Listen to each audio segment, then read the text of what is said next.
ఇప్పుడు ఆరోగ్యశ్రీ అనే పథకం జగన్మోహన్ రెడ్డి గారు పాత బకాయిలు పెట్టి వెళ్ళిపోయాడు.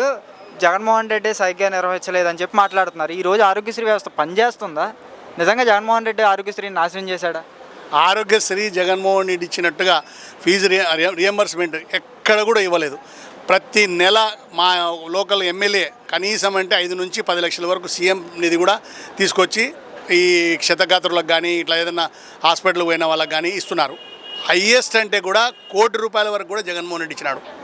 ఒక అబ్బాయికి ఏదైనా వ్యాధి వస్తే అది నయం చేయలేని వ్యాధి అంటే ₹1,00,00,000 వరకు స్పాట్లో ఇచ్చినాడు.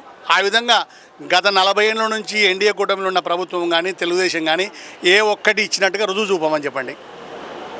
కాబట్టి జగన్మోహన్ రెడ్డి చేస్తున్నవి ఒకటో రెండో తప్పులు జరిగిండొచ్చేమో కానీ దాన్ని చూపడంలో వీళ్ళు ఫస్ట్ ఉన్నారు అంతే తప్ప వాళ్ళ తప్పును వాళ్ళు చూపించుకోవడంలే. గురువింజ సామెత అనమాట. గురువింజ కింద నల్లగా ఉంటుందంట. వాళ్ళు ఎదుటోళ్ళకి చూపించడానికనే మనకు వస్తుంది తప్ప తన కింద ఉన్న నలుపును చూసుకోలేడంట.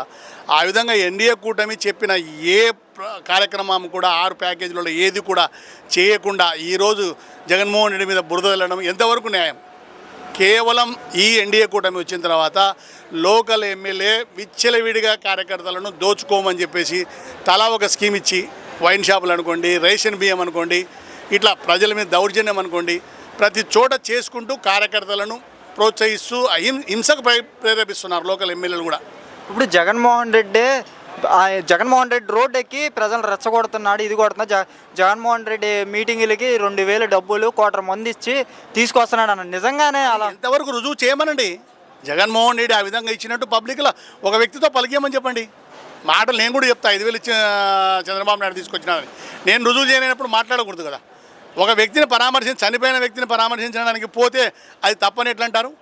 ఆయన అభిమానం వల్ల ఈరోజు జగన్మోహన్ రెడ్డికి ఎక్కడికి పోయినా కూడా విపరీతంగా జనం వస్తున్నారు. అది ఆయన తప్ప ఏమన్నా? మీరు చేసిన వైఫల్యం ఈ గత 10 నెలల్లో మీరు చేసిన వైఫల్యాల వల్ల జగన్మోహన్ రెడ్డి క్రేజ్ పెరిగింది అంతే. ఇప్పుడు చంద్రబాబు నాయుడు గారు సీఎంగా ఉన్నారు, ఆయన సభలకి జనం రావట్లేదని చెప్పి అన్నారు. కానీ జగన్మోహన్ రెడ్డి రోడ్డు మీద మామూలుగా వెళ్తున్నా కానీ జనం వస్తున్నారు. ఎందువల్ల అంటారు? అది ఎందువలన అంటే ఆయన చేసుకున్న తప్పులు అనుకోండి, చంద్రబాబు నాయుడు ఆయన చేసిన మోసాలు అనుకోండి, ఆయన నమ్మకం లేక ఆయన కాడికి ఎవరు రావడం లే. ఈరోజు జగన్మోహన్ రెడ్డి చేసిన గత 5 ఏళ్లలో ప్రతి ఇంటికి 1,00,000 నుంచి 5 లక్షల వరకు డబ్బులు ముట్టినాయి. ఒక పిల్లోళ్ళకి కానీ, పెన్షన్ కానీ, రైతు భరోసా కానీ, పంట నష్టపరిహారం కానీ, ఈ విధంగా ప్రతి ఇంటికి ఎంతో కొంత డబ్బులు ముట్టినాయి. కానీ చంద్రబాబు నాయుడు గారు అంటున్నారు, నేను వచ్చిన ఈ 10 నెలల్లో ప్రతి ఇంటికి 48,000 లబ్ధి చేరింది. జగన్మోహన్ రెడ్డి బటన్ నొక్కి ఏం చేశాడని అడుగుతారు. 48,000 అనేది కామన్ ఫండ్. అది ₹4,000 పెన్షన్ 12 48. అది రాజశేఖర రెడ్డి కాదు, విజయభాస్కర్ రెడ్డి అప్పటి నుంచి కూడా పెన్షన్ స్కీమ్ ఉంది. కాంగ్రెస్ గవర్నమెంట్లో గత 50 ఏళ్ళ నుంచి కూడా స్కీమ్ ఉంది. అది వీళ్ళు పెంచింది ఏం లేదు. అది 1 by 1 పెంచుకుంటూ వచ్చారు పెన్షన్ను. అది ఎటైనా ఇవ్వాల్సిందే. దాంట్లో కూడా ఇప్పుడు ఎలిజిబిలిటీ లేవని కొన్ని మన తర్వాత ఈ ధృవపత్రాలు మన సదరన్ క్యాంపులకు పంపించి ధృవపత్రాలను క్యాన్సిల్ చేయడం కానీ, వాళ్ళని ధృవీకరించలేక కొన్ని పెన్షన్లు ఇవ్వలేక కట్ చేస్తున్నారు తప్ప ఏమీ చేయలేదు ఎన్డీఏ కూటమి.